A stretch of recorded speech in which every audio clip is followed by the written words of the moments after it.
he was already late. He knew he was already late. And yet, he was sitting in his car with the engine off, staring at a number, not a text, not an email, not anything urgent. A number, the same number he'd checked before leaving home.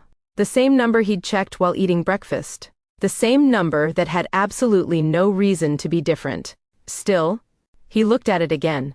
Then he locked his phone, took a breath, and walked into work.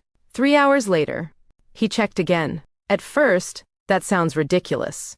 Until you realize how many people do something surprisingly similar, not because they need information, because they're looking for something else, something harder to name. His name was Daniel. He is 34 years old, project manager, stable career, good income, no credit card debt, retirement contributions every month, and just over $11,000 sitting in a savings account.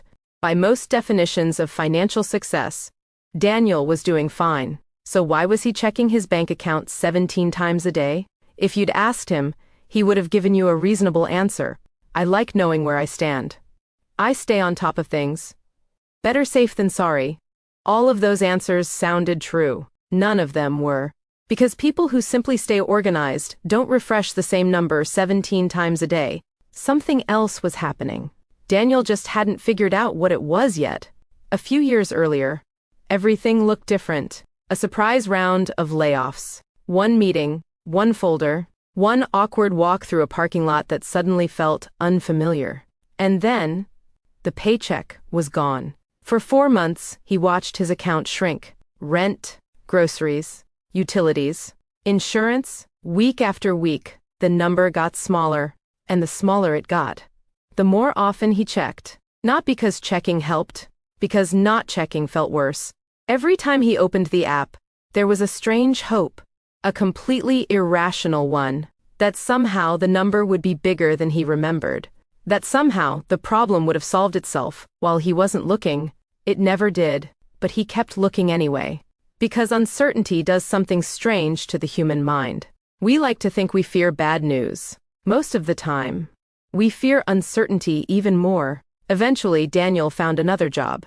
A better one, better pay, better benefits, more stability. He started rebuilding immediately. A few $100s every month, then a little more, until one day he looked up and realized he'd crossed $11,000 in savings. A number that once felt impossibly far away. It should have felt like relief. Instead, he started checking even more, and that was the part he couldn't understand. The money had arrived. The fear stayed. Most people imagine financial anxiety works like a math equation. More money equals less worry. Cross a certain number, and the stress disappears. Reach a certain milestone, and you finally relax.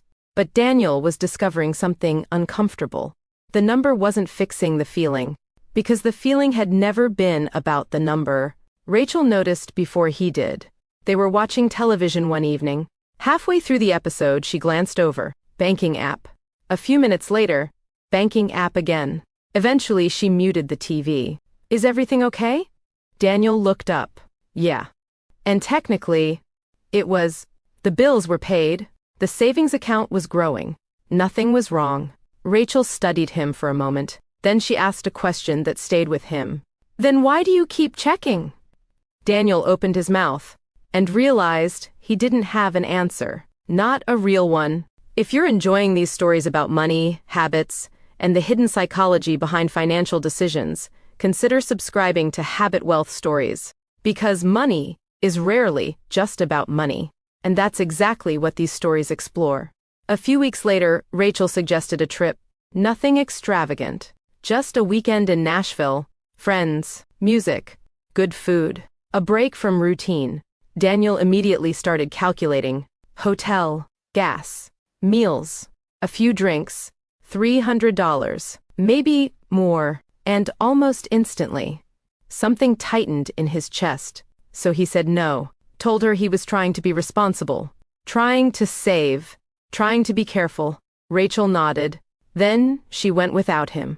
On Saturday evening, Daniel sat alone in his apartment. The place was quiet, too quiet. Out of habit, he opened his banking app. The The number was still there, exactly where he'd left it. Safe, untouched, unchanged. And suddenly, a thought appeared. One he couldn't shake. Rachel was laughing with friends, making memories, living her life, and he was sitting alone. Protecting a number, that thought followed him for days. Then one morning something happened. Not a breakthrough, not a life-changing conversation, just a small moment. The kind most people would forget. He was standing in line for coffee. A woman in front of him burst out laughing at something on her phone. The kind of laugh that fills a room. The kind of laugh that comes from someone who isn't scanning the horizon for problems. And Daniel noticed something. He couldn't remember the last time he'd felt like that. Not happy, not successful, light. There was always tension, always ready. Always the feeling that something could go wrong if he stopped paying attention for too long. After that day, he started paying attention differently, not to the account, to the urge, because the urge always arrived first. An email from his boss, the urge appeared, unexpected expense. The urge appeared, stressful meeting. The urge appeared, argument with Rachel. The urge appeared, the pattern became impossible to ignore. The account wasn't creating the feeling. The feeling was creating the checking. That realization changed everything. Daniel grew up in a house where money was always present, not openly discussed, just felt. A bill arriving in the mail, a sudden silence at dinner, parents whispering behind a closed door. Nobody explained what was happening. They didn't have to. Children absorb far more than adults realize. And somewhere along the way, Daniel learned a lesson.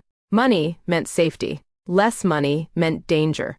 The lesson settled deep, so deep that decades later, even with a stable job and a growing savings account, part of him was still reacting, as though the floor could disappear tomorrow. Once he understood that, he made one small change, nothing dramatic, no productivity system, no financial challenge, just one rule. One account check per day, after work. That's it. The first week felt surprisingly uncomfortable. The urge would appear, and he'd have to sit with it. No checking, no reassurance, no temporary relief, just uncertainty. And then something surprising happened. Nothing. The world kept turning. The account was fine at 6 o'clock, just like it would have been fine at 10, or noon, or 3. It had been fine all along. Today, Daniel still checks more than he'd like. Some habits take time. Some fears leave slowly. And some experiences never completely disappear. Those months after the layoff are still part of him. They probably always will be. But now he understands something he didn't understand before. There's a difference between checking your balance and checking whether life is still safe. Most people spend years confusing the two. Some never realize there's a difference. We tend to think financial security is a destination. Save enough, earn enough, invest enough, and eventually you'll feel okay. But Daniel reached numbers that once seemed impossible, and they didn't give him what he thought they would. Because what he wanted wasn't a larger balance. It was a certainty, and certainty isn't something a bank account can provide, no matter how many times you refresh it. The truth is, the money stuff is almost never just about money. Sometimes it's fear, sometimes it's control, sometimes it's old experiences quietly following us into new chapters of life. And sometimes it's a grown man staring at a perfectly healthy savings account 17 times a day, trying to solve a problem that money was never designed to solve. Daniel thought he was checking his bank account. What he was really checking was whether life was still safe. And those aren't the same thing. Most people spend years learning that difference. Some never do.